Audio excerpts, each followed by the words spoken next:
विद्याय हृदि विश्वेशं विधाय गुरुवन्दनं बालानां सुखबोधाय क्रियते तर्कसङ्ग्रहः अखिलागमसञ्चारी श्रीकृष्णाख्यं परं महः ध्यात्वा गोवर्धनसुधीस्तनुते न्यायबोधिनीम् ओम शांति शांति शांति।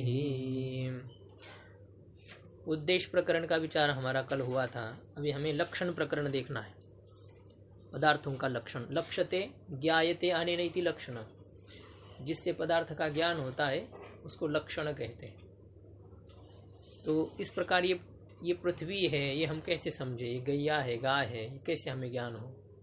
तो वह जिस धर्म से ज्ञात होता है कि ये अमुक पदार्थ है, तो उस धर्म को लक्षण ऐसा कहते हैं। असाधारण धर्म को लक्षण कहते हैं। तो जिससे लक्ष्य का ज्ञान हो।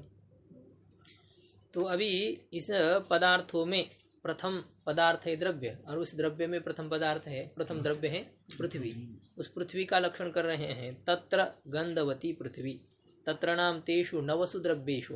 वो जो नव द्रव्य हैं, उन नव द्रव्यों में प्रथम जो पृथ्वी है, तो उस पृथ्वी का क्या स्वरूप है, कहते गंधवती पृथ्वी। गंधवती ही क्या है, पृथ्वी का स्वरूप है। स्वरूप लक्षण है, यह स्वरूप है। स्वरूप भी एक लक्षण होता है। स्वरूप में वो लक्षणम स्वरूप लक्षणम, एक तटस्थ लक्षण होता है। स्वरूप लक्षण और तटस्थ लक्षण। तटस्थ लक्षण वह उसमें रहने वाला जो धर्म है उसको तटस्थ लक्षण कहते हैं, जिस धर्म से उस पदार्थ का ज्ञान हो। और अब यहाँ पर जो है गंधवती, गंध से जो युक्त है उसको पृथ्वी कहते हैं। ये लक्षण कर रहे हैं। तो ये गंधवती, ये पृथ्वी में रहने वाला असाधारण धर्म नहीं है। ये पृथ्वी है। गंधः अस्याम अस्याः अस्ति। गंध अस्याः अस्याम अस्ति इति गंधवती। गंध जिसका है अथवा गंध जिसमें है उसको कहते हैं गंधवती। तो ये पृथ्वी का स्वरूप ही है गंधवती। अब इसका लक्षण क्या है, ये न्यायबोधिनिकार ने किया है। देखो, गंधवत्वम पृथिव्याः लक्षणम। गंधवत्वम ये उसका लक्षण है। तो गंधवती पृथ्वी है और उसका असाधारण धर्म, उसका लक्षण है गंधवत्वम। तो सा द्विविधा, वह पृथ्वी दो प्रकार की है, नित्य और अनित्य। नित्य परमाणु रूप है, अनित्य कार्य रूप है। और अनित्य पृथ्वी फिर तीन प्रकार से है। पुनः त्रिविधा, अनित्य पृथ्वी में फिर तीन प्रकार है, त्रिविधा। शरीर इंद्रिय विषय भेदात। शरीर और इंद्रिय विषय के भेद से वह कार्यात्मिका पृथ्वी, अनित्य पृथ्वी तीन प्रकार की है। उसमें कार्यात्मिका जो पृथ्वी है तो वह कौन सी है, वो जो शरीरात्मक जो पृथ्वी है, शरीर इंद्रिय विषय के भेद से तीन प्रकार की है ना। तो पृथ्वी का कार्यभूत जो शरीर है वह कौन सा है, कहते शरीरम अस्मदादीनाम। अस्मद आदिर येषाम शरीरादीनाम। तो इस प्रकार के हम आदि के लोगों के जो शरीर है अस्मद आदि नाम है ना। हम आदि में हैं जिन शरीरों की, अर्थात हमारा शरीर आदि में है जिनके, तो उन सभी शरीरों को पार्थिव शरीर समझ लेना। अब हमारा हो गया पशु पक्षी जितने हैं ना, जो जो, तो ये सब अस्मद आदि शरीर है। इदम शरीर। हाँ, हमारा पहले क्यों लेना। तो अब मनुष्य ही प्रधान है ना। पशु पक्षियों का क्या कहना, पशु पक्ष आदि का जो शरीर है तो उनको प्रधानता क्यों देनी, मनुष्य प्रधान है। हाँ, इदम क्या, इदम शरीरानाम, इदम आदि शरीरानाम, ऐसा कह सकते हैं। इदम नहीं, अस्मत् सर्वनाम है नहीं, इदम कैसे कर देंगे। वयम आदि ही येषाम शरीरानाम। वयम से लेना है ये हमारा शरीर। हमारा जो शरीर है वह हमारा शरीर आदि में है जिन शरीरों में, उनको कहेंगे अस्मद आदि। वाह, भगवान जी ने ऐसा क्यों कहा, इदम शरीरम कौन थे। वो उसका और इसका क्या मतलब होगा, शरीर के लिए इदम शब्द आया था तो क्या होगा इदम, क्या इदम तो सर्वनाम है, किसी के लिए प्रयुक्त कर सकते हैं, या क्यों नहीं कर सकते। क्या इसमें अब ये कह रहे हैं ना, ये शरीर कौन सा है, मतलब पृथ्वी का कार्यभूत शरीर बहुत प्रकार के है ना। पार्थिव शरीर है, जलीय शरीर है, तेजस शरीर है, वायवीय शरीर है। इसमें से पृथ्वी का शरीर कौन सा है, तो कैसे बताएंगे भाई। हम लोगों का जो शरीर होता है, हम लोग आदि में है जिनके, अर्थात हमारा शरीर आदि में है जिनके, इस प्रकार के जो शरीर है वे पृथ्वी के कार्यभूत शरीर है। वहाँ एक अलग बात है।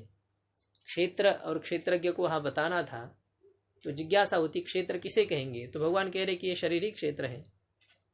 और शरीर को जानने वाले को क्षेत्रज्ञ कहते हैं। ऐसे वहाँ क्षेत्र और क्षेत्रज्ञ को, दृष्टा और दृश्य को, दृक् और दृश्य को बताया वहाँ पर।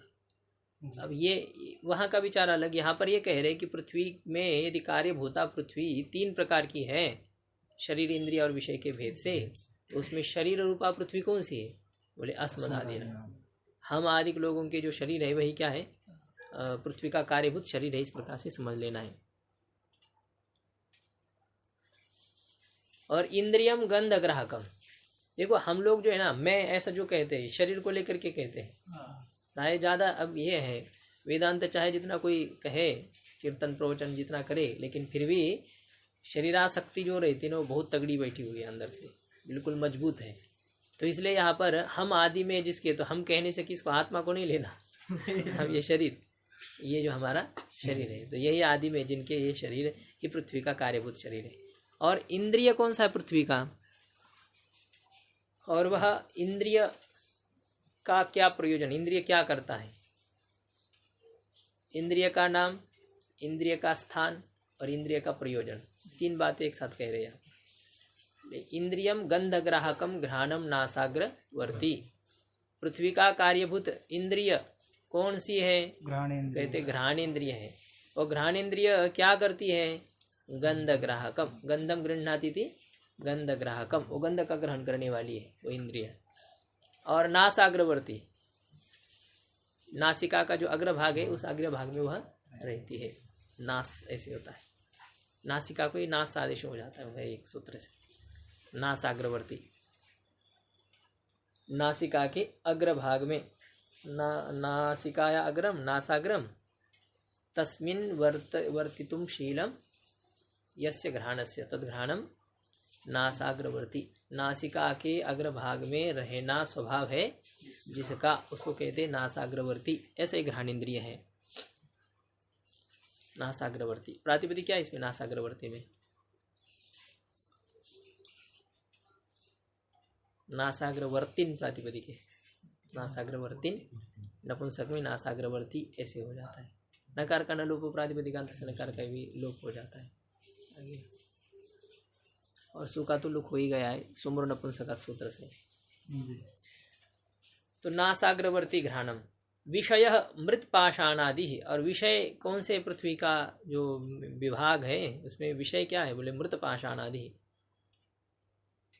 मृत पाषाणाः आदिर यस्य तद मृत पाषाणादि, जैसे मिट्टी पाषाण पत्थर आदि है आदि में है जिनके, ये सब जो है वो पृथ्वी के विषय हैं। अब इसमें न्याय बुद्धि निकाल देखो। गंधवत्वम पृथिव्याः लक्षणम, पृथ्वी का क्या लक्षण है? बोले गंधवत्वम, गंध जिसमें है उसको गंधवती कहेंगे। और उस गंधवती पृथ्वी में कौन सा धर्म रहेगा? गंधवत्वम, गंधवत्या भाव गंधवत्वम। ये जो गंधवत्व है, ये गंधवत्व ही यहाँ पर पृथ्वी का लक्षण है। गंधवत्व का अर्थ गंध ही पृथ्वी का लक्षण है, क्योंकि गंधवती पृथ्वी में गंध धर्म रहता है ना, तो इसलिए जो गंध है वह पृथ्वी का लक्षण है। गंध से जो युक्त, गंध से युक्त होना ही पृथ्वी का लक्षण है। असाधारण धर्म पृथ्वी में रहेगा गंधवत्व, तो गंधवत्व यह पृथ्वी का लक्षण है। अब ये इससे पृथ्वी को लक्षित किया जाता है, गंध के द्वारा पृथ्वी लक्षित होती है ना। ये पृथ्वी है, कैसे पता चला? इसमें गंध है, गंध से हमें पृथ्वी का ज्ञान होता है कि ये पृथ्वी है ऐसा। तो जिससे पदार्थ का ज्ञान होता है उसको लक्षण कहेंगे, लक्ष्यते यानी नहीं थी। तो ये गंधवत्व अर्थात जो गंध है उस गंध से पृथ्वी का ज्ञान होता है हमें, इसलिए वही क्या है? पृथ्वी का लक्षण है। अब इसमें पृथ्वी का लक्षण कर रहे हैं तो लक्ष्य कौन है? लक्षा कौन है? पृथ्वी। जिसका लक्षण किया जाता है उसको लक्ष्य कहेंगे। अब वो पृथ्वी स्त्रीलिंग है, इसलिए लक्षा कहेंगे उसको। तो लक्षा कौन है यहाँ पर? पृथ्वी लक्षा है। लक्ष्य है पृथ्वी, तो पृथ्वी में धर्म रहेगा लक्ष्यता। पृथ्वी में क्या रहेगी? लक्ष्यता। किसको टाप किया है गुरुजी लक्ष्य में? ये लक्ष्य शब्द को टाप कर दिया। लक्ष्य है ना, लक्ष्यते इति लक्ष्य, जिसको लक्षित किया जाता है उसको लक्ष्य कहेंगे। लक्षण के द्वारा जिसको दिखाया जाता है, जनाया जाता है, जिसका बोध किया जाता है उसको लक्ष्य कहेंगे। लक्षण में वो एकार नहीं है ना? लक्षण शब्द में एकार नहीं, उसमें नहीं, वो नहीं।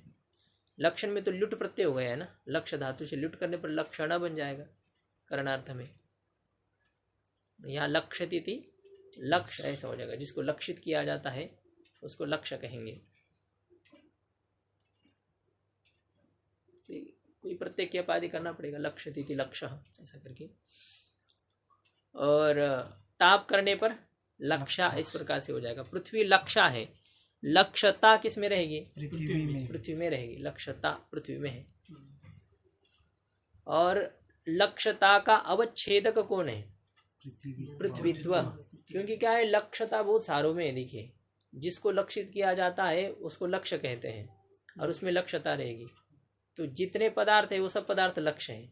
किसी न किसी लक्षणों के लक्ष्य है कि नहीं वे? सबका अपना अपना लक्षण तो है ही, सबका अपना अपना असाधारण धर्म रहता ही है। तो सब लक्ष्य और सब में लक्ष्यता रहती है।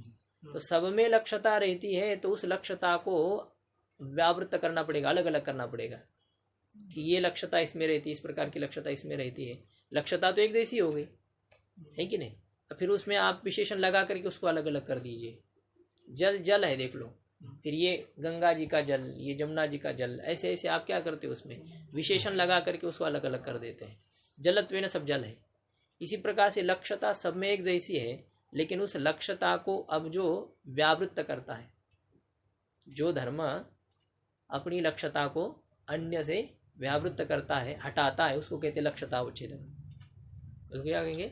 लक्ष्यतावच्छेदक कहेंगे। अवच्छिन्नति विषनष्टि व्यावर्तयति इति अवच्छेदकम। जो विषयनष्टि का अर्थ क्या? अवच्छिन्नति का अर्थ ये है ना, अवच्छेदक में अवसर्ग पूर्वक वो छिद धातु है, जो अवच्छिन्न करने वाला है। जो क्या है? अवच्छिन्न करने वाला है, अर्थात विशेषित करने वाला है, अर्थात पृथक करने वाला है। जो अपने आश्रय को दूसरे से पृथक कर लेता है तो उसको कहेंगे अवच्छेदक। उसको क्या कहेंगे? अवच्छेदक। तो अपने लक्ष्यता को जो अन्य लक्ष्यता से अलग करता है उसको कहेंगे लक्ष्यता का अवच्छेदक। देखो ना, लक्ष्यता पृथ्वी में है, लक्ष्यता जल में, लक्ष्यता तेज में, लक्ष्यता वायु आकाश सभी पदार्थों में लक्ष्यता है। अब उस लक्ष्यता को ये पृथ्वीत्व क्या करेगा? अन्य लक्ष्यता से अलग कर देगा। पृथ्वीत्व वायु आदि में रहने वाली लक्ष्यता से इस पृथ्वीनिष्ठ लक्ष्यता को अलग कर देगा। जलनिष्ठ जो लक्ष्यता है उस लक्ष्यता को जलत्व अन्य लक्ष्यताओं से अलग कर देगा। तो इस प्रकार से वो जो लक्ष्यता को अलग करने वाला, पृथक करने वाला जो धर्म है उसको कहेंगे लक्ष्यतावच्छेदक। उसको क्या कहेंगे? लक्ष्यतावच्छेदक कहेंगे। और एक प्रकार से आपको ये भी बताया था कि लक्ष्यता के अपेक्षा से जो कम अथवा अधिक देश में न रहने वाला धर्म है तो उसको अवच्छेदक कहते हैं। पृथ्वी का हम लक्षण कर रहे हैं तो लक्ष्यता कहाँ रहेगी? संपूर्ण पृथ्वी में लक्ष्यता रहेगी। और संपूर्ण पृथ्वी में और कौन सा धर्म रहता है? पृथ्वीत्व धर्म रहता है ना, पृथ्वीत्व धर्म रहता है। तो वह जो पृथ्वीत्व धर्म है वह पृथ्वीनिष्ठ लक्ष्यता का अवच्छेदक धर्म है। तो पृथ्वीत्वम लक्ष्यतावच्छेदकम। पृथ्वीत्व क्या है? लक्ष्यता का अवच्छेदक है। अब देखो, पृथ्वीत्व जब लक्ष्यता का अवच्छेदक है तो पृथ्वीत्व से अवच्छिन्न कौन हो जाएगी? पृथ्वी। ये पृथ्वीत्व किसका अवच्छेदक है? लक्ष्यता का अवच्छेदक है। तो उस पृथ्वीत्व से अवच्छिन्न कौन है? लक्ष्यता है। जो धर्म जिसका अवच्छेदक होता है वह उससे अवच्छिन्न होता है। देखो अभी ये पंक्ति आ रही है, इसमें हमें यो धर्म यस्यावच्छेदक स तद्धर्मावच्छिन्न। तो पृथ्वीत्व किसका अवच्छेदक है? लक्ष्यता का अवच्छेदक है। तो पृथ्वीत्व से अवच्छिन्न कौन है? लक्ष्यता। आगे लिखा है देखो, पृथ्वीत्वावच्छिन्ना लक्ष्यता। पृथ्वीत्व से अवच्छिन्न कौन है? लक्ष्यता है। अब ये पृथ्वीत्व है लक्ष्यतावच्छेदक और लक्ष्यता है पृथ्वीत्व से अवच्छिन्न। लेकिन अब ये कहते लक्ष्यतावच्छेदक किसे कहेंगे? लक्ष्यतावच्छेदक किसे कहेंगे? तो इसको बता रहे, यद धर्मावच्छिन्नम लक्ष्यम सह धर्म लक्ष्यता अवच्छेदकः। जिस धर्म से लक्ष्य विशिष्ट होता है, लक्ष्य जो है हमारा, हम जिसका लक्षण करने जा रहे हैं वह जिस धर्म से अवच्छिन्न हो अर्थात विशिष्ट हो। देखो, प्रकृत स्थल पर हमारा लक्ष्य कौन है? पृथ्वी है। और वो पृथ्वी किस धर्म से विशिष्ट है? पृथ्वीत्व धर्म से विशिष्ट है। पृथ्वी में कौन सा धर्म रहता है? पृथ्वीत्व धर्म रहता है। तो पृथ्वी है लक्ष्य और वो पृथ्वी लक्ष्य जिस धर्म से अवच्छिन्न है, नाम विशिष्ट है। पृथ्वी जिस धर्म से विशिष्ट है वह कौन सा धर्म है? पृथ्वीत्व। तो वह जो पृथ्वीत्व धर्म है वही लक्ष्यतावच्छेदक है। लक्ष्य जिससे अवच्छिन्न हो, लक्ष्य जिस धर्म से विशिष्ट हो, उस धर्म को लक्ष्यता का अवच्छेदक धर्म कहते हैं। तो पृथ्वीनिष्ठ पृथ्वी लक्ष्य है, और वो जो पृथ्वी लक्ष्य है वो किस धर्म से विशिष्ट है? पृथ्वीत्व से विशिष्ट है। तो यद धर्मावच्छिन्नम लक्ष्यम, जिस पृथ्वीत्व धर्म से विशिष्ट है लक्ष्य पृथ्वी, तो वह पृथ्वीत्व धर्म सह धर्म, वह पृथ्वीत्व धर्म क्या है? लक्ष्यता अवच्छेदक, वह लक्ष्यता अवच्छेदक धर्म है। अभी लक्ष्यता अवच्छेदक समझ में आया? अब लक्ष्यता अवच्छेदक है पृथ्वीत्व, है ना। अब उस पृथ्वीत्व जो लक्ष्यता अवच्छेदक है उससे अवच्छिन्न कौन है? लक्ष्यता। पृथ्वीत्व से अवच्छिन्न कौन है? लक्ष्यता। तो अब ये लक्ष्यता को पृथ्वीत्व से अवच्छिन्न क्यों कह रहे हैं? लक्ष्यता जो है पृथ्वीनिष्ठ लक्ष्यता, उसको पृथ्वीत्व से अवच्छिन्न क्यों कह रहे हैं?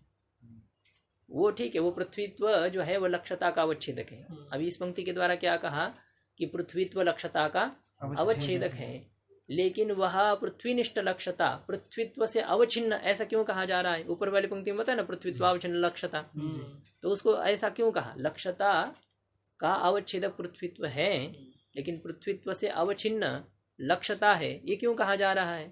तो नियम है, देखो ये न्याय का नियम है कि यो धर्म यस्यावच्छेदकः सह तद धर्मावच्छिन्न, जो धर्म जिसका अवच्छेदक होता है वह उससे अवच्छिन्न कहा जाता है, वह उससे विशिष्ट है, वह उससे युक्त है, इस प्रकार से कहा जाता है। इस पंक्ति को देखो, यो धर्म यस्यावच्छेदक, जो धर्म जिसका अवच्छेदक है। देखो पृथ्वीत्व धर्म किसका अवच्छेदक है? लक्ष्यता का अवच्छेदक। तो यो धर्म पृथ्वीत्व धर्म यस्यावच्छेदक नाम लक्ष्यता का अवच्छेदक है, तो सह है ना, वह जो है वह कौन? जिसका अवच्छेदक है, वह लेना यहाँ पर। जो धर्म जिसका अवच्छेदक है, पृथ्वीत्व धर्म जिस लक्ष्यता का अवच्छेदक है, तो वह लक्ष्यता तद धर्मावच्छिन्न, वह लक्ष्यता क्या होती है? उस धर्म से अवच्छिन्न होती है। अब यहाँ पर पुल्लिंग नियम घटा रहे, क्योंकि ये सर्वत्र सामान्य नियम लागू है ना, करना है।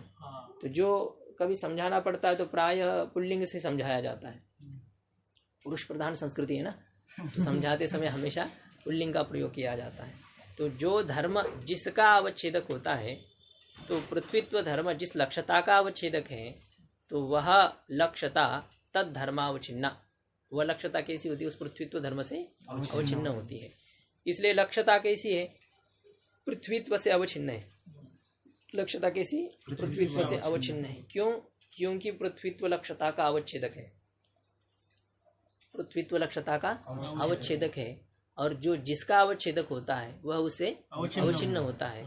इसलिए पृथ्वीनिष्ठ लक्ष्यता पृथ्वीत्व से अवच्छिन्न है, पृथ्वी में रहने वाली लक्ष्यता पृथ्वीत्व से अवच्छिन्न है। तो पृथ्वीत्व से अवच्छिन्न है पृथ्वीनिष्ठ लक्ष्यता। तथा च लक्ष्यता, इसको देखो कह रहे हैं, इसी को ही, इस नियम को ही घटा करके आपको प्रकृति में वो स्पष्ट कर रहे हैं। तथा च, तथा ये जो दो अव्यय होते हैं ना, उसी बात को स्पष्ट करने के लिए प्रयुक्त होते हैं, इसी बात को हम समझाते हैं उसके लिए। तथा और तथाई और तथा च। तो लक्ष्यतावच्छेदकम पृथ्वीत्वम चेत, यदि लक्ष्यतावच्छेदक कौन है? पृथ्वीत्व है, तो लक्ष्यता किससे अवच्छिन्न हो जाएगी? पृथ्वीत्व से अवच्छिन्न हो जाएगी। लक्ष्यता अवच्छेदक यदि पृथ्वीत्व है, तो वह लक्ष्यता पृथ्वीत्व से अवच्छिन्न हो जाएगी। क्योंकि जो धर्म जिसका अवच्छेदक होता है वह उससे अवच्छिन्न होता है, और पृथ्वीत्व लक्ष्यता का अवच्छेदक है, इसलिए पृथ्वीत्व से लक्ष्यता अवच्छिन्न है। तो पृथ्वीत्व अवच्छिन्न होगी लक्ष्यता। अब ये इसमें पृथ्वी का लक्षण कर रहे हैं, जो किया ना, तत्र गंधवती पृथ्वी, गंधवत्व में पृथ्वी का लक्षण किया है। लेकिन ये लक्षण में अव्याप्ति दोष, इस लक्षण में गंधवत्व जो पृथ्वी का लक्षण किया ना, इसमें अव्याप्ति दोष है। भले ही पृथ्वी में सर्वत्र गंध रहता है, किंतु एक क्षण में पृथ्वी में गंध नहीं रहता। जिस क्षण में द्रव्य उत्पन्न होता है ना, कोई भी द्रव्य, तो उस उत्पत्ति क्षण में वह द्रव्य निर्गुण और निष्क्रिय होता है, उसमें कोई गुण नहीं रहता और कोई क्रिया उसमें नहीं रहती। उत्पत्ति क्षणमेकम द्रव्यम निर्गुणम निष्क्रियम च तिष्ठति। उत्पत्ति क्षण में एक क्षण ऐसा होता है, जैसे घट उत्पन्न होता है ना, तो जिस समय घट उत्पन्न हो रहा है, प्रथम क्षण में घट उत्पन्न हो गया, लेकिन जिस समय घट उत्पन्न हो गया उस समय उसमें कोई गुण नहीं था, उसमें कोई गुण नहीं था। दूसरे क्षण में घट में गुण उत्पन्न हो गए, दूसरे क्षण में घट में गुण उत्पन्न हो गए कारण में जो गुण है वो तो आएगा ना उसमें। तो वो तो बाद में उत्पन्न होंगे ना, उस समय नहीं। इसीलिए तो घट का जो रूप है काला रूप है मान लो, उसका समवायी कारण कौन है? घट के कृष्ण रूप का समवायी कारण कौन है? घट है। घट है। तो यदि वो घट के साथ ही रूप उत्पन्न होता तो घट उसका कारण होता? जो एक साथ पैदा होने वाले उसमें कार्य कारण भाव होगा क्या? नहीं। कारण पहले रहना चाहिए कि नहीं कार्य के? तो रूप का कारण घट तभी होगा जब रूप से पहले घट उत्पन्न हुआ हो। तो उत्पत्ति क्षण में घट में कोई रूप नहीं था। और जो कपाल के रूप की आप बात कर रहे हैं वो तो घट के रूप का असमवायी कारण है। घट के रूप का वह असमवायी कारण है, वो द्वितीय क्षण में उत्पन्न होता है, पहले नहीं था। वो कपाल का रूप था, वो था, अभी तो घट बना है ना। तो अभी उस कपाल के रूप से घट का रूप उत्पन्न होगा, लेकिन जिस समय में घट उत्पन्न हो रहा है उस समय नहीं, एक क्षण बाद होगा। तो अब देखो घट एक पृथ्वी है कि नहीं? है। घट पृथ्वी है, तो घट में पृथ्वी का लक्षण जाना चाहिए कि नहीं जाना चाहिए? गंधवत्व उसमें लक्षण होना चाहिए कि नहीं? और कब होना चाहिए? सब सर्वदा होना चाहिए, ये नहीं कि कभी है कभी नहीं। तो वो उसको थोड़ी लगे पृथ्वी कहेंगे ऐसे, उसको वही कहते कि वो जो कभी भी ऐसे अपने स्वभाव को छोड़ता ही ना हो तो उसको कहते हैं। हाँ, आपातकालीन किसी निमित्त के कारण से उसमें एक दब गया वो बात अलग होती है। जैसे जल ठंडा है, देखिए वो कभी अपने स्वभाव को छोड़ता है? कभी नहीं छोड़ता है वो। हाँ, उसमें उष्णता आदि के कारण से क्या हो जाता है, वो उसकी जो शीतलता है ना वो अवरुद्ध हो जाती है भले ही, लेकिन अग्नि कभी अपने उष्णता को छोड़ता है? वो उसको बहुत ग्लानि आ गई कि भाई बहुत दिन जला है अभी थोड़ा सा ठंडा हो जाए हम भी।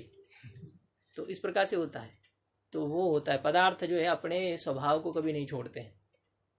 सदृशम तिष्ठते स्वस्य प्रकृति ज्ञानवान भी, है ना। स्वभाव को कोई नहीं छोड़ता। स्वभावजन कवंते निबद्धस स्वेन कर्मणा कर्तुम नेच्छसि अन्मोहात् करिष्यसि वशोऽपि तद्, भगवान गीता जी में कहते हैं कि तुम नहीं चाहते युद्ध करना लेकिन तुम करोगे, क्योंकि तुम्हारा स्वभाव एक छात्र स्वभाव है। आज नहीं करोगे तो कल करोगे। बहुत छेड़ेंगे ये लोग, गाली देंगे तो फिर तो वो होगा कि नहीं एक बार। तो ये होता है स्वभाव जो अपना होता है। ये चल रहा था हमारा कि गंध से युक्त होना ये पृथ्वी का स्वभाव है, पृथ्वी का ये लक्षण है। गंध ही पृथ्वी का क्या है? लक्षण है। तो गंध पृथ्वी का लक्षण है, तो गंध पृथ्वी में सर्वत्र रहना चाहिए और हमेशा रहना चाहिए जी। लेकिन पृथ्वी में एक उत्पत्ति क्षण में गंध नहीं रहता है, नहीं रहता है, तो उस क्षण में पृथ्वी का लक्षण उसमें नहीं जाएगा, है कि नहीं। पदार्थ तो है, पृथ्वी है, घट उत्पन्न हुआ है, लेकिन उस समय उसमें पृथ्वी का लक्षण नहीं जा रहा है, नहीं जा रहा है, तो उस क्षण में लक्षण में अव्याप्ति दोष आ जाएगा, उस क्षण में अव्याप्ति दोष आ जाएगा। इस प्रकार से हो रहा है। तो उस अव्याप्ति दोष का निराकरण करने के लिए अब यहाँ पर बता रहे हैं कि गंध समानाधिकरण द्रव्यत्व व्याप्य जातिमत्वम पृथ्व्याः लक्षणम।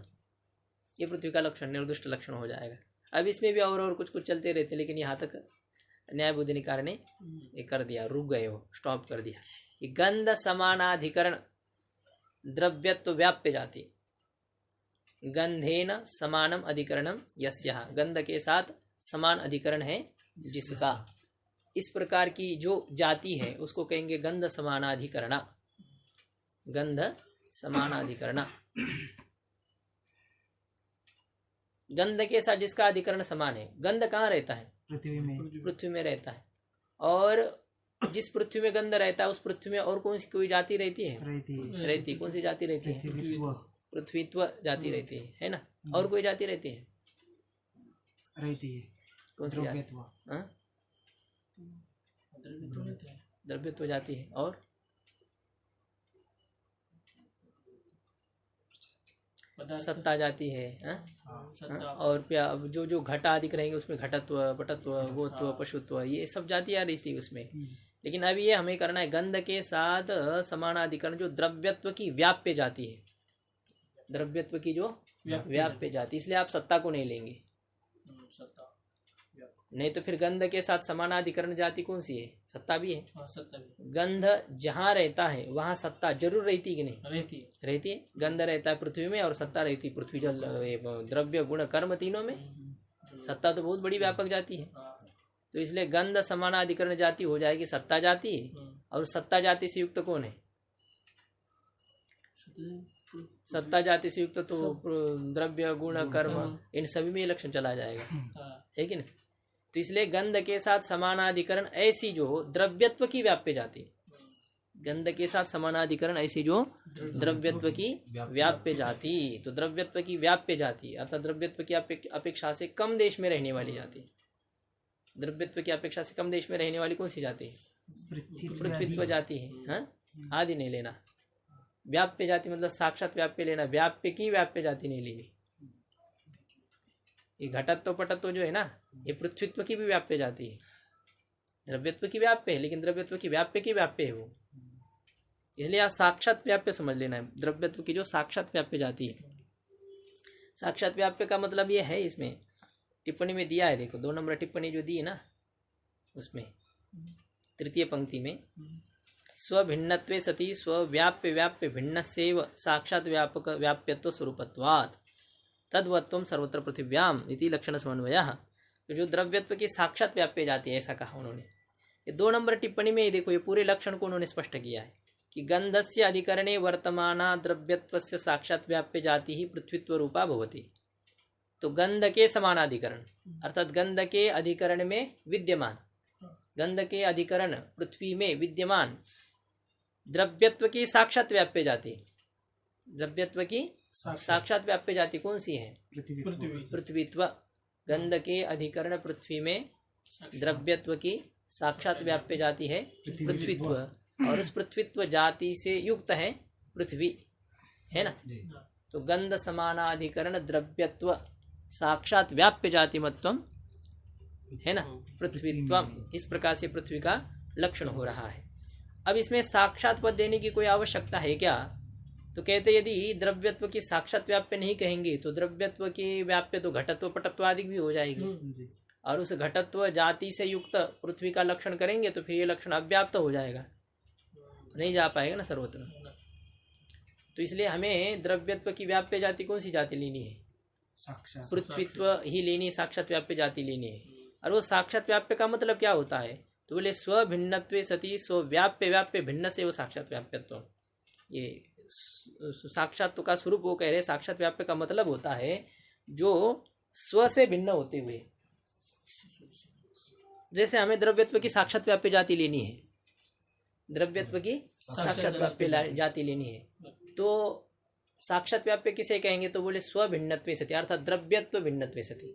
द्रव्यत्व की व्याप्य जाति द्रव्यत्व ही नहीं समझनी, क्योंकि जहाँ द्रव्यत्व रहता है वो द्रव्यत्व जाति रहेगी, खुद ही खुद की व्याप्य बन जाएगी वो, है कि नहीं।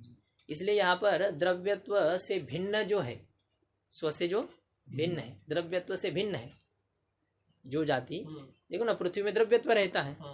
अब पृथ्वी में द्रव्यत्व रहता है तो ये द्रव्यत्व जाति जहाँ रहती है वहां पर द्रव्यत्व जाति भी है, मतलब खुद ही खुद का वो अधिकरण में रहती है, खुद ही खुद के अधिकरण में जहाँ जहाँ द्रव्यत्व रहेगा वहाँ द्रव्यत्व जाति भी है ही, वो द्रव्यत्व खुद ही जाति है ना। हम जहाँ रहते तो वहाँ क्या है, हम ही हमारे व्याप्य हो जाएंगे। ऐसा कभी हो गया हम आ गए और क्या है, अब क्या उसमें हम नहीं है, ऐसा नहीं कह सकते। इस प्रकार से होता नहीं, खुद ही खुद का व्याप्य भी हो जाएगा। तो इसलिए कहते हैं यद्यपि व्याप्य व्यापक भाव भिन्न अधिकरण में रहने वाला है, कम देश में किसी की अपेक्षा से जो कम देश में रहता है उसको व्याप्य कहते हैं, फिर भी ये ग्रंथ में इसका व्याप्य जाति जब लेनी होती ना तो ये व्याप्ति पंचक आदिक में उसी जाति को ही खुद का व्याप्य रूप से लिया जाता है, वो लेते हो। तो गोत्व की व्याप्य जाति गोत्व हो जाएगी, पृथ्वीत्व की व्याप्य जाति पृथ्वीत्व हो जाएगी।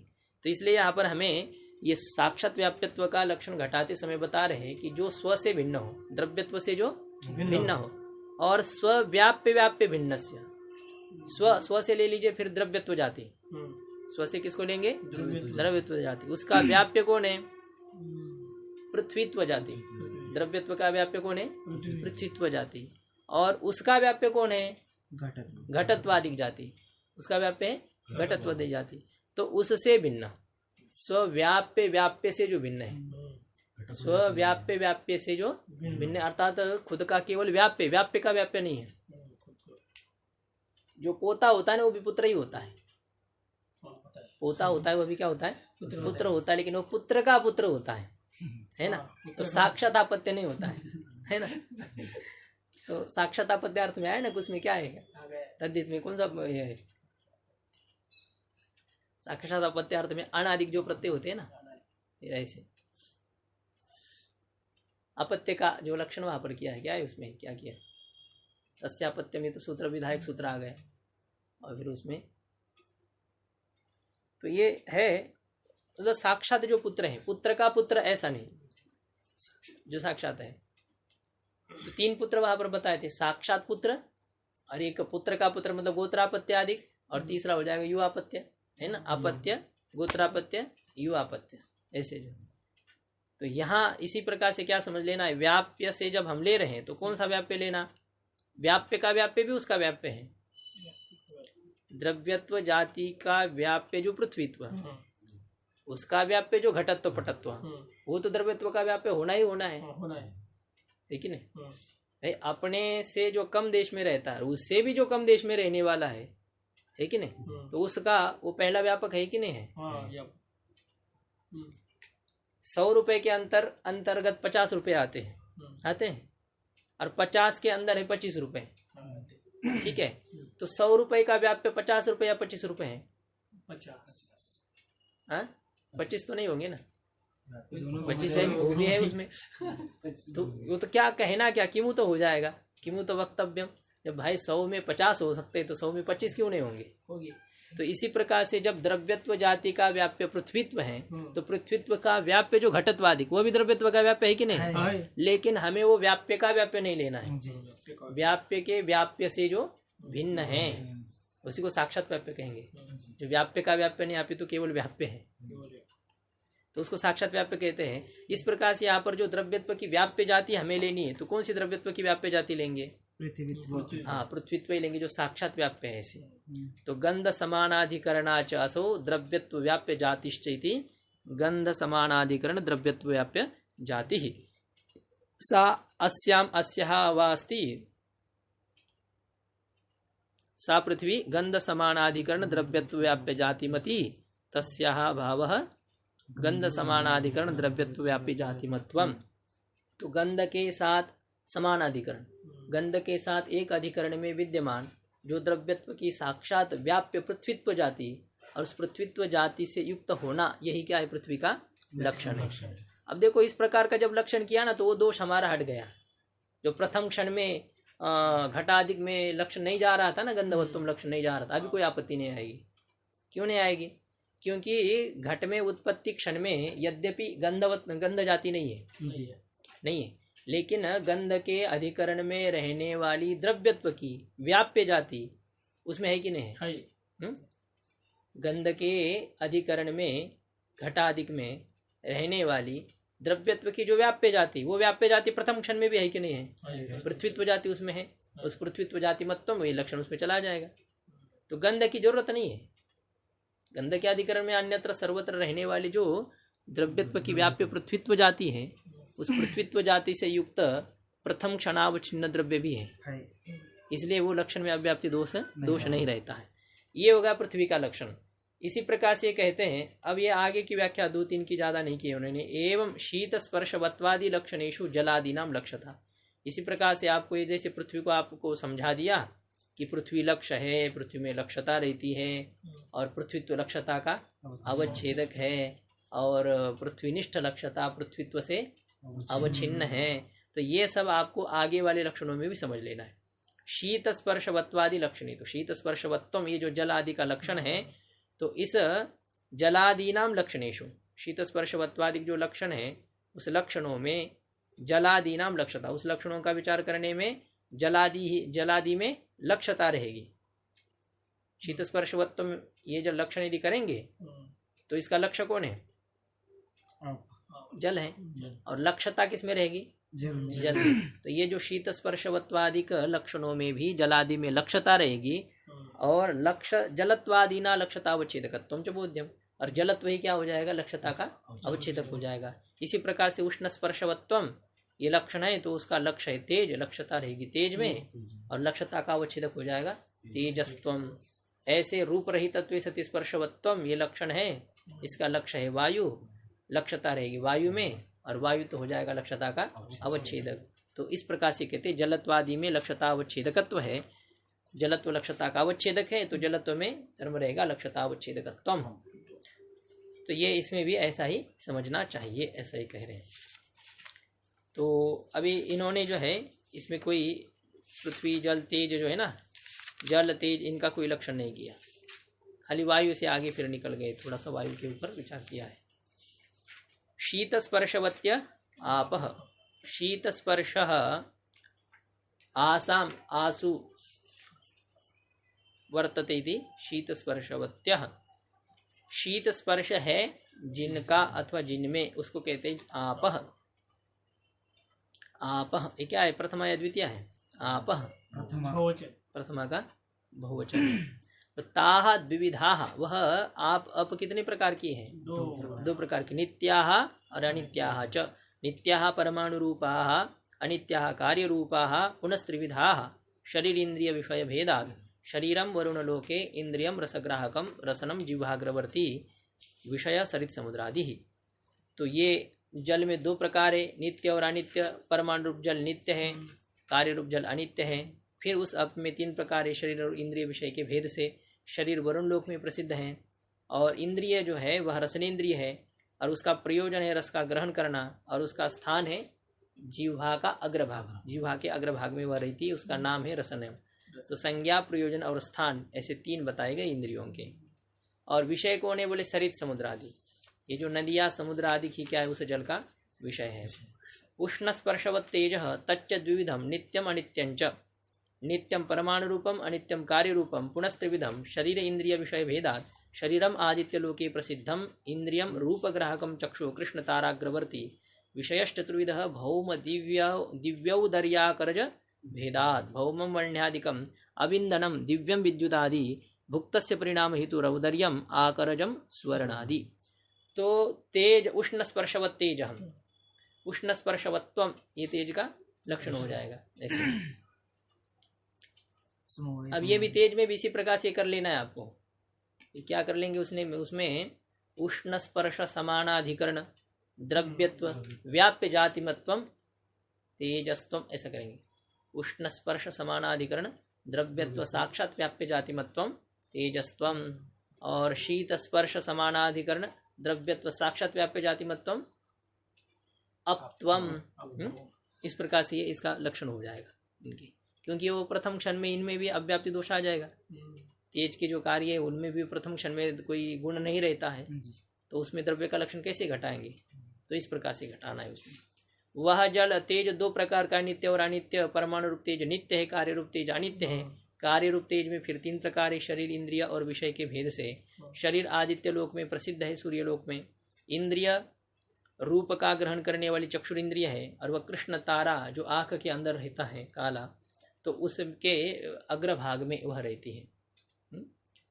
बाहुली के अंदर एक जो रहता है उसके अंदर वो रहता है, कृष्ण ताराग्रवर्ती। विषय चतुर्विध, और विषय चार प्रकार का है इसका, भौम दिव्य औदर्य और आकरज के भेद से। तो भौम तेज कौन सा है? बोले वन्यादिक, ये जो पृथ्वी पर हम जो जलाते हैं वो सब क्या है? वो भौम तेज। इस प्रकार से समझ लेना है। जो किसी का घर्षण करके आप प्रकट करें, चाहे माचिस से प्रकट करें, अन्य अन्य प्रकार से करते हैं, तो वो सब भौम तेज है। और अविंधनम, अविंधन तेज का है, जल ही जिसका ईंधन है। आपः ईंधनम यस्य तेजसः तत्तेजः अविंधनम। तो जल ही जिसका ईंधन है, जल से जो पैदा होने वाला तेज है, उस तेज को कहते दिव्य तेज।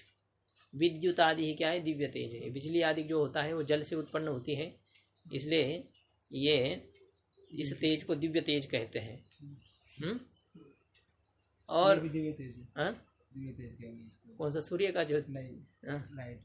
हाँ, वो तो दिव्य है ना, जो जल से प्रकट होता है उसको दिव्य कहते हैं। और दिव्य भव दिव्य जो अलौकिक होता है उस प्रकार से इसको दिव्य नहीं कहते हैं, ऐसे नाम दे दिया है उसको।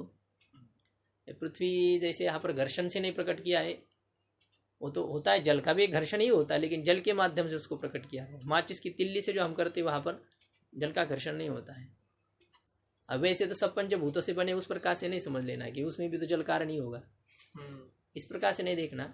वैसे लकड़ी आदि हम घिसते एक दूसरे से तो आग प्रकट हो जाती है, उसको भौम अग्नि कहेंगे।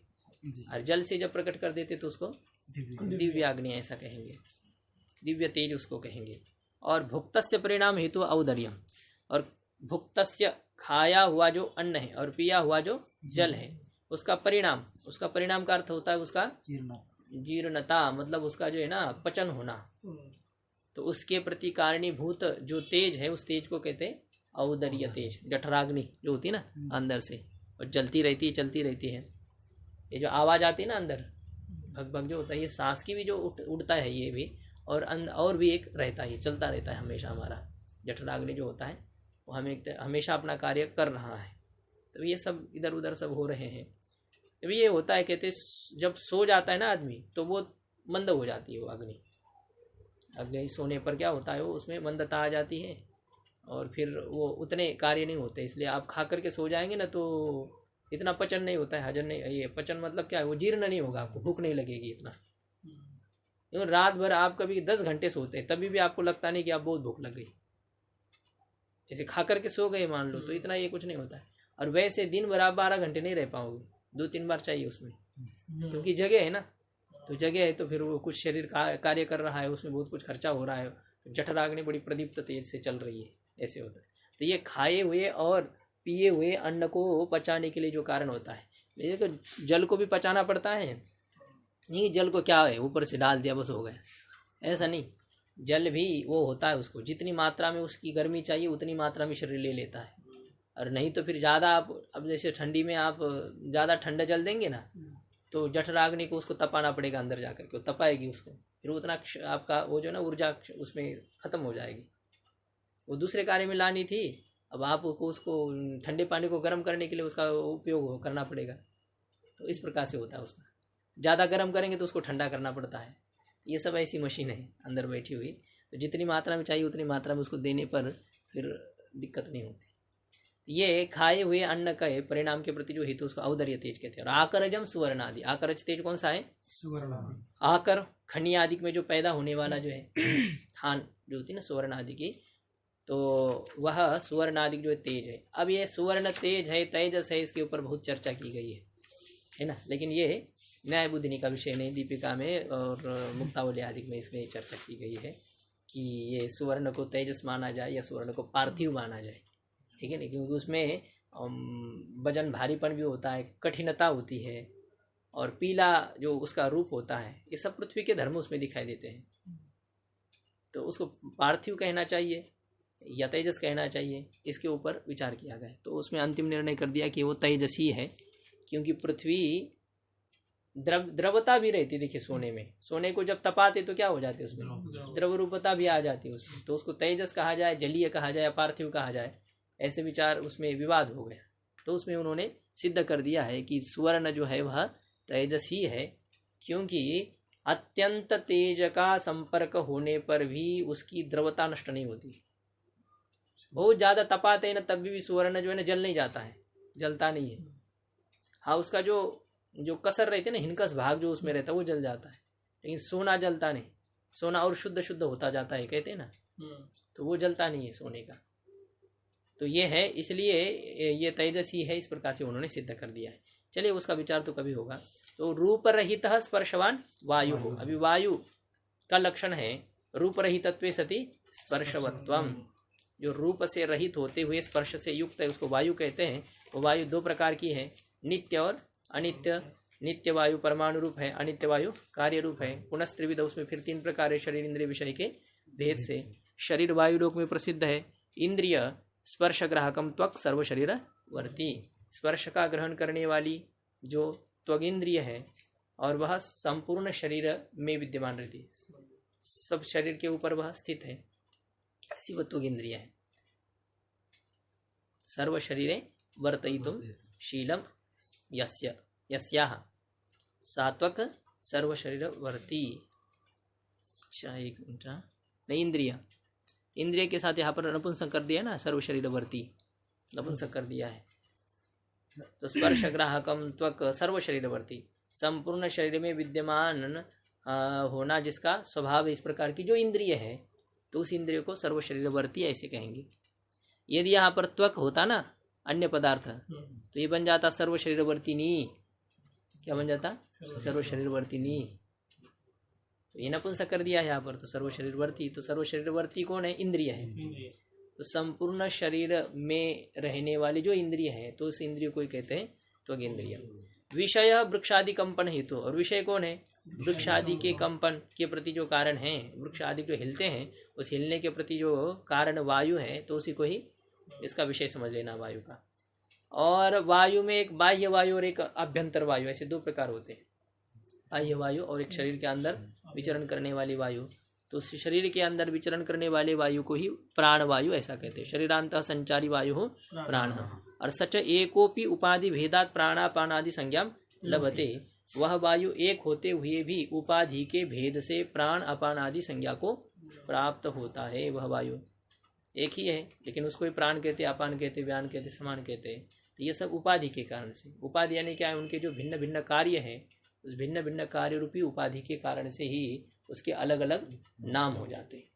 वही ये सब पदकृत्य में हम लोग विचार किए थे कि कब उसको प्राण कहते हैं, किस कारण से उसको अपान उदान व्यान कैसे कहना, ये सब विचार हो चुका था। न्यायबोधिनी में एवं पृथिव्यादि त्रिकम निरूप्य वायु निरूपयति। पृथिव्यादि त्रिकम, तीनों का जो समुदाय है उसको त्रिक कहेंगे।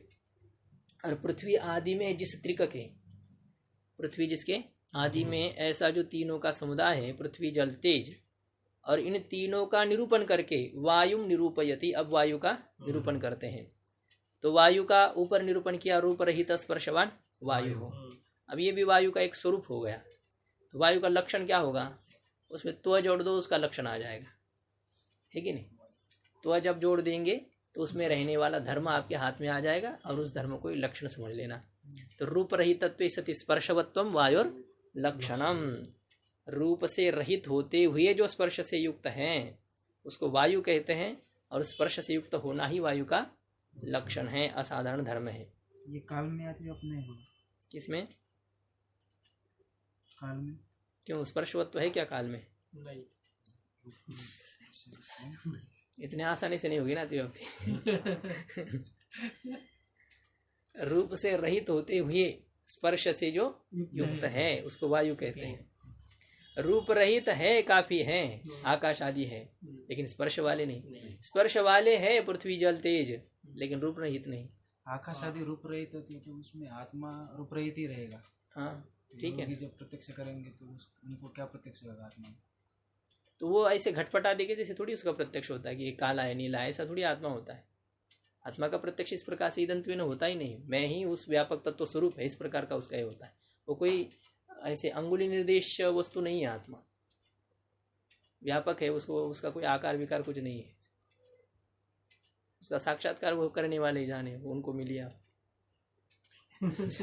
ब्रह्मनिष्ठ जो है वो जाने भाई, उसको ऐसा ही यह है इस प्रकार से उसको नहीं देख सकते। जैसे घटपट पृथ्वी आदि को दिखाया जाता है ना, तो ऐसा नहीं दिखाया जा सकता है।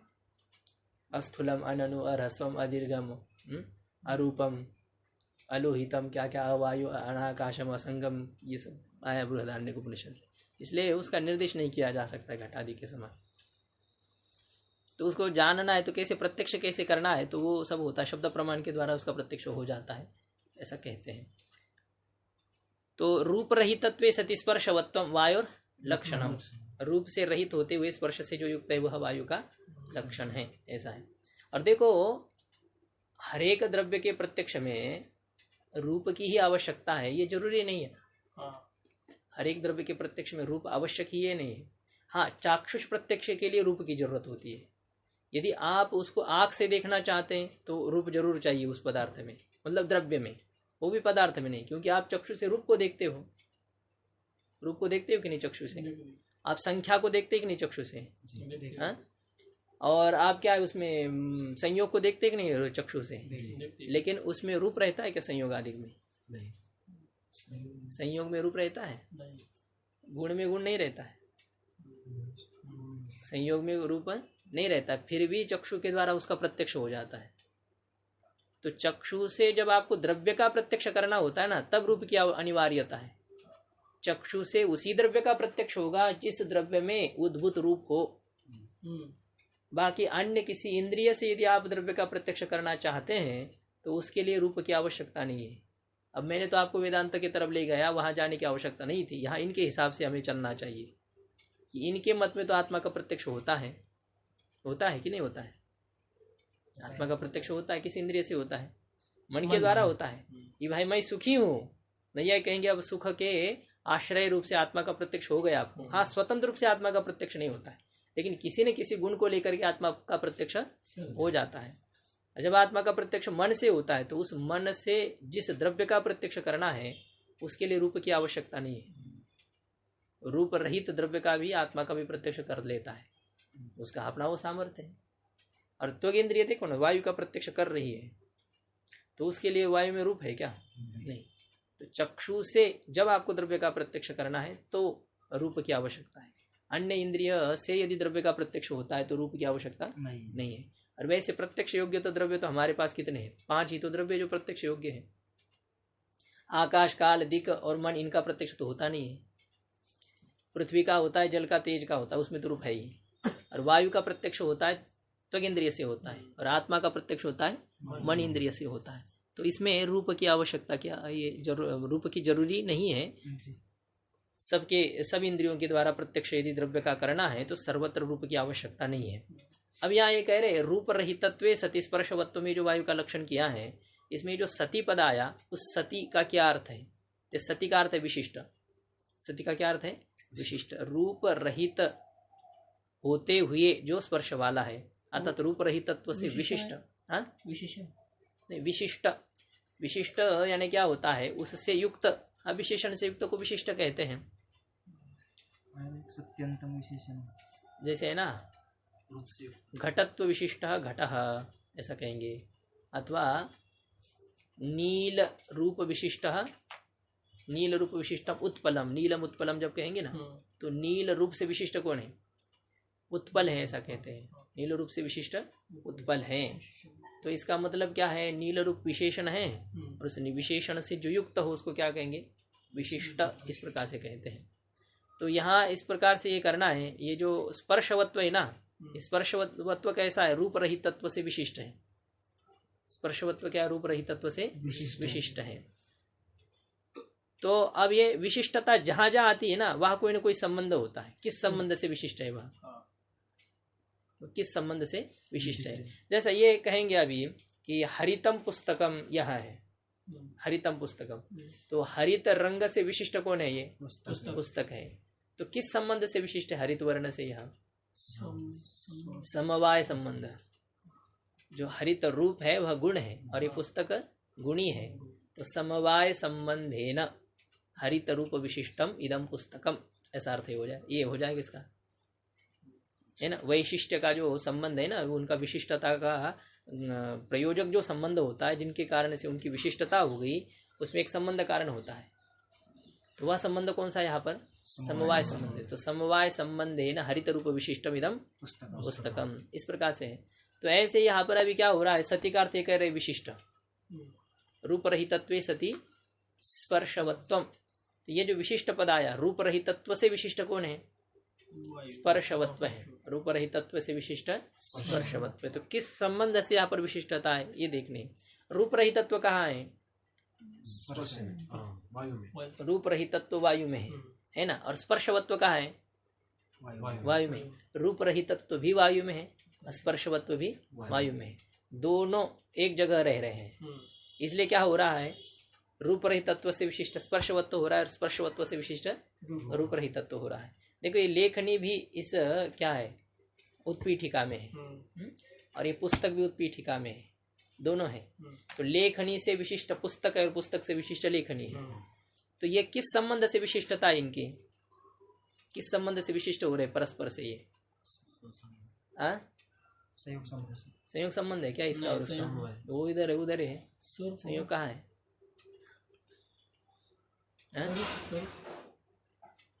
सामानाधिकरण्य संबंध है।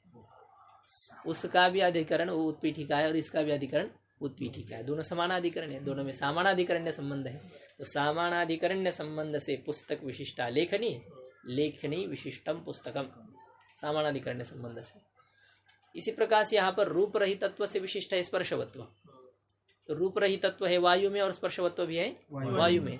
तो रूप रहितत्व से विशिष्ट स्पर्शवत्व किस संबंध से विशिष्ट होगा? सामानाधिकरण्य संबंध से। सामानाधिकरण्य संबंध है ना रूप रहितत्व विशिष्ट स्पर्शवत्वम वायुर लक्षणम, इस प्रकार से हो जाएगा। 1 नंबर टिप्पणी में दिया ना, सामानाधिकरण्य संबंधेन रूपत्वावचिन्न प्रतियोगिता का अभाव विशिष्ट स्पर्शवत्वम इति पाठांतरम। तो फिर इसमें ये वायु का लक्षण आगे ये घटाया है। ठीक है, इसको अब आपको ये इस लक्षण को बाद में बताएंगे। ऐसे यहाँ तक अभी विचार हो गया हमारा कि सती सप्तम्या विशिष्ट अर्थकतया। ये जो सती शब्द है, सती ये सप्तमी है कि नहीं? हाँ, तो इस सप्तमी में विशिष्ट अर्थकतया, इस सप्तमी में क्या है? विशिष्ट अर्थकत्व होने के कारण से रूप रहितत्वे सती, इसमें जो सती शब्द है ये सप्तम्यंत है, और इसमें इस सती इस सप्तम्यंत पद में विशिष्ट अर्थकत्व होने के कारण से, अर्थात ये सतीपद विशिष्ट अर्थ वाला होने के कारण से इस रूप रहितत्वे सती स्पर्शवत्वम, इसका अर्थ यह हो जाएगा रूप रहितत्व विशिष्ट स्पर्शवत्वम वायुर लक्षणम। ये वायु का लक्षण है, रूप रहितत्व से विशिष्ट जो स्पर्शवत्व है। तो खाली टिप्पणीकार ने क्या किया है, नीचे ये रूप रहितत्व का अर्थ कर दिया।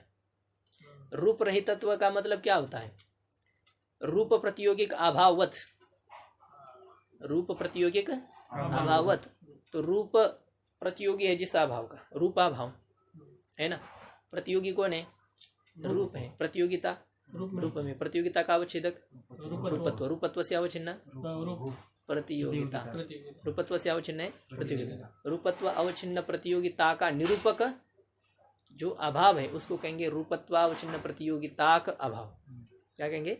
रूपत्वावच्छिन्न प्रतियोगिता का अभाव। और इस अभाव से विशिष्ट कौन है?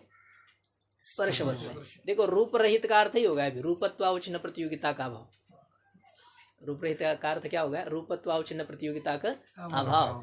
अभी रूपत्वावच्छिन्न प्रतियोगिता का अभाव कहाँ रहता है? अच्छा, रूप का अभाव कहाँ रहता है? वायु में। क्या चल रहा है हमारे प्रकृति लक्षण? वायु का चल रहा है ना। रूपत्वावच्छिन्न प्रतियोगिता का अभाव कहाँ रहता है? वायु में रहता है। स्पर्शवत्व कहाँ रहता है? वायु में रहता है। तो रूपत्वावच्छिन्न प्रतियोगिता का अभाव से विशिष्ट कौन है? वायु। स्पर्शवत्व है।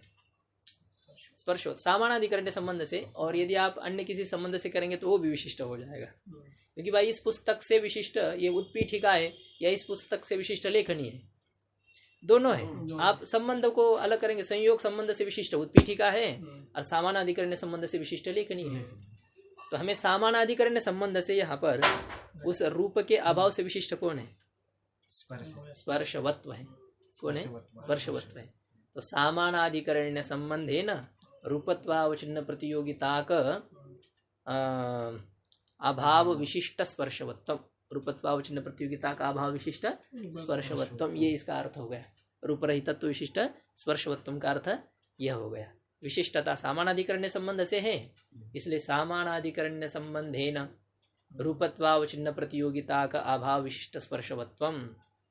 ये पंक्ति समझ में आ जाएगी? चिंतन कीजिए और उसका फिर हो जाएगा। कोई ज़्यादा कठिन नहीं, वही रूप रहितत्व का उन्होंने स्पष्ट कर दिया है। तो यहाँ तक विचार हमारा हो गया। आगे कल करते हैं। ओम पूर्णमदः पूर्णमिदं पूर्णात् पूर्णमुदच्यते पूर्णस्य पूर्णमादाय पूर्णमेवावशिष्यते। ओम शांति शांति शांति।